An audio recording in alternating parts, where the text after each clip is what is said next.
and welcome back to Voyage of a Time Wanderer. Today I am here for that most wonderful time in the Booktube year where I get to share my reading plans for Victober.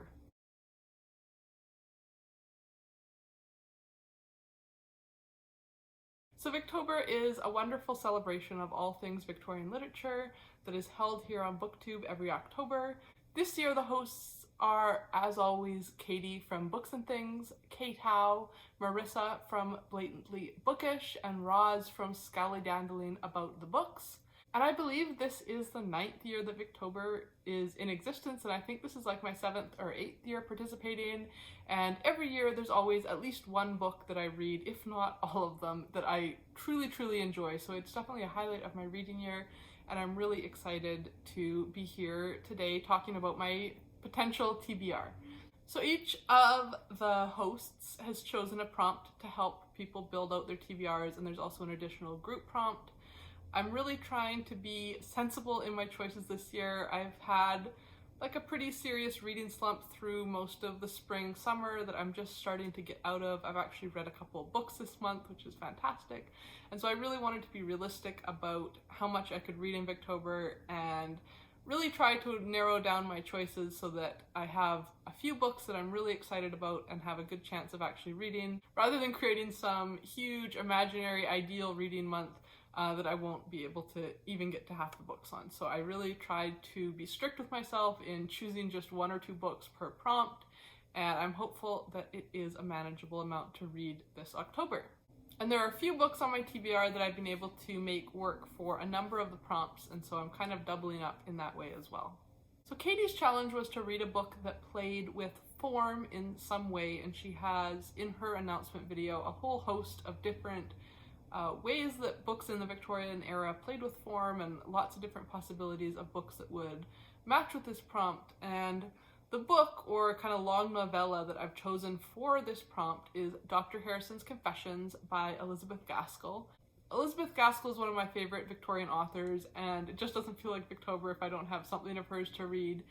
Last Victober I read Cranford, and Dr. Harrison's Confessions was mixed in with Cranford for the TV adaptation, and so I thought it would be fun, even though they're not, in Elizabeth Gaskell's world, they're not connected in any way, I don't think.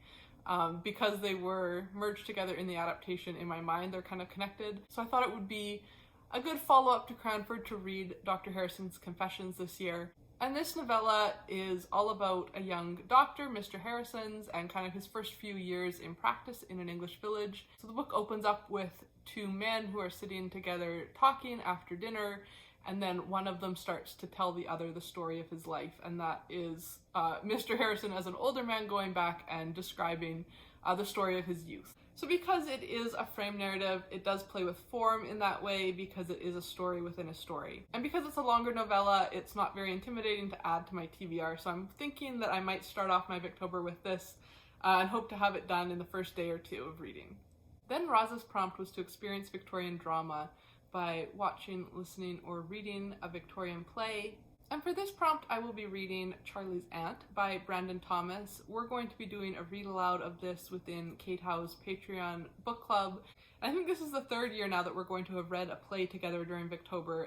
And it's always a really enjoyable afternoon with a lot of laughter, so I'm looking forward to that. I don't know much about this play. I believe it is like a comedy farce type play, and there is a group of upper class university student friends, and 2 of them convince the 3rd friend to impersonate his aunt. And there's a lot of typical Victorian humor around communication failures and mistaken identity. So that's going to be a really fun way to fulfill Roz's prompt.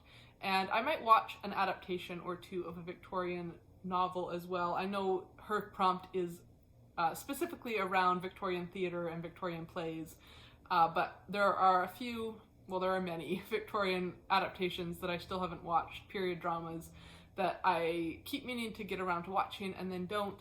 So I think that might be something I add into my Victober as well this year.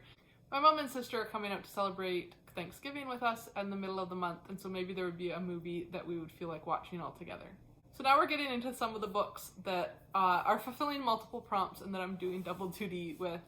And so Kate's prompt was to read a book that dealt with religion in some way. And so I actually have two books that I want to read for this prompt. The first being Framley Parsonage by Anthony Trollope. This is the next book in the Barchester series that I need to read, and as indicated by the title, which includes the word parsonage, the main character in the story is a parson, so it deals a lot with like Anglican church politics in the time, as all of Anthony Trollope's Barchester books do. I have thoroughly enjoyed all of the Barchester books that I have read by Anthony Trollope, and I've been meaning to get to Framley Parsonage for a while and catch up with all the characters that I have become invested in from the previous 3 books in the series, and also get introduced to some new characters. And I'm planning to listen to that one on audiobook, I think, so that will be a nice break from physical reading. And Framley Parsonage was also serialized, and so Marissa's prompt was to read a book that was originally serialized. And so Framley Parsonage is one of the books that I'm also using to fulfill Marissa's prompt. So Framley Parsonage was originally serialized in the Cornhill magazine from January 1860 to June 1861. And then the other book that I want to read for Kate's prompt that deals with religion is One Poor Scruple by Josephine Mary Ward. This book was originally published in 1899, so it's right at the end of the Victorian period, which I think in itself I will find interesting. I realized, looking back on a lot of my previous Victober reading, that a lot of what I read is from like the 1840s to 60s. That's a lot of like the Gaskell, Dickens, Brontes, a lot of the big names in Victorian literature, and some of my favorite Victorian books have come from kind of that middle Victorian period, and I haven't read a ton of novels from the late Victorian period, although the few that I have read, like George Gissing's The Odd Women and some of Elizabeth von Arnim's early works, have been some of my favorite novels as well. So I think I'm going to enjoy having that contrast with a late Victorian period novel as well added into my TBR this year. And it was actually the first novel that Josephine Ward published. She had a novella published previously, and then this was her first like full-length book. And Josephine Ward was a Catholic author in England, and this is considered to be kind of one of the early Catholic novels. And a lot of people have compared it to Brideshead Revisited because it's also dealing with an aristocratic Catholic family in the UK. And it's really focusing on that time period as some of the legal restrictions against Catholics in England were eased, and kind of as that new generation came of age and had new opportunities for education and integration into politics that they hadn't had access to before. And it's apparently a coming-of-age novel about this emerging generation of Catholics as they search for love, friendship, and intellectual emancipation, is how the description of the book describes itself. My Bookstagram friend Elizabeth Brink recommended this novel to me after reading a little bit about Josephine Ward's books in a biography of Catholic female authors, and she's kind of an author that was very successful and recognized in her time and has faded a little bit into obscurity. And so I think it'll be a really interesting addition to my Victober TBR this year, and also add some complexity into the examination of religion in England in the Victorian period, particularly because Catholicism had been so suppressed since the time of the Protestant Reformation. And so most of the books that I have read that include religious plotlines or religious characters have obviously centered the majority Anglican experience, and so I'm looking forward to seeing what Josephine Ward brought to the table as a young Catholic female author in the time period. And then I also, on a similar note, I'm also going to be continuing with one of my books from last year, which is a collection of sermons by John Henry Newman, Cardinal John Henry Newman. I believe that I don't know if the characters in One Poor Scruple interact with Newman, or if it was just Josephine Ward's family who had had interactions with Newman. So I'll have to see when I actually read One Poor Scruple. But I had planned to read this last Victober and quickly realized that it was too dense to kind of just rip through. And so it ended up that I was just reading more like a sermon or two a week. And so I'm going to continue at that pace and read a few more of this collection of John Henry Newman's sermons during Victober. And then my last pick for my Victober TBR this year is The Woman in White by Wilkie Collins. And this one is doing triple duty for me. So it was a serialized novel, and it was serialized in all the year round from November 1859 to August 1860. And when I was looking into the serialization dates, I was on a website that Marissa had recommended as part of her prompt that shows some of the original magazine pages from where these books were originally serialized. And I realized that The Woman in White took over directly from A Tale of Two Cities, which is my favorite Victorian novel of all time. And so A Tale of Two Cities had been being serialized in the same magazine as kind of the primary story. And then the last chapter of A Tale in Two Cities was in the same edition where they announced that The Woman in White was going to be the next book that they were going to serialize, and it took over that column space after A Tale of Two Cities had wrapped up. So I thought that was kind of neat. This is a book that I've tried to read in previous Victobers, and because I had put it right at the end of my reading plans, I ended up not really getting a chance to get to it. I had read like the first chapter, and then I was a bit burnt out of Victorian literature after a full month of reading, and so I had put it aside, but I did enjoy those first chapter or two that I got through, and I'm definitely looking forward to picking it back up this year. When I was building my TBR, I realized I didn't really have a sensation novel on the go, and I love reading Victorian sensation novels, especially in Victober, having that kind of gothic element as we go into the colder, darker months. It just feels appropriate.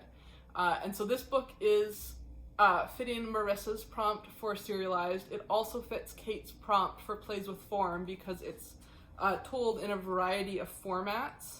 So like when I'm looking at the table of contents, it's like different people's perspectives telling different chapters. I'm not sure, I can't remember how it was set up, if it's like an investigation where they're telling the stories or if it's just each chapter kind of has a different person's perspective on the events. But it definitely plays with form in that way, and that it's not like a traditional narrative that just goes all the way through from one perspective. And then this book also fits with the group challenge, group prompt for the year, which is to read a book that memorializes two of the booktubers that we sadly, tragically lost in the past year, which is Jennifer Brooks and Alice from Alice and the Giant Bookshelf.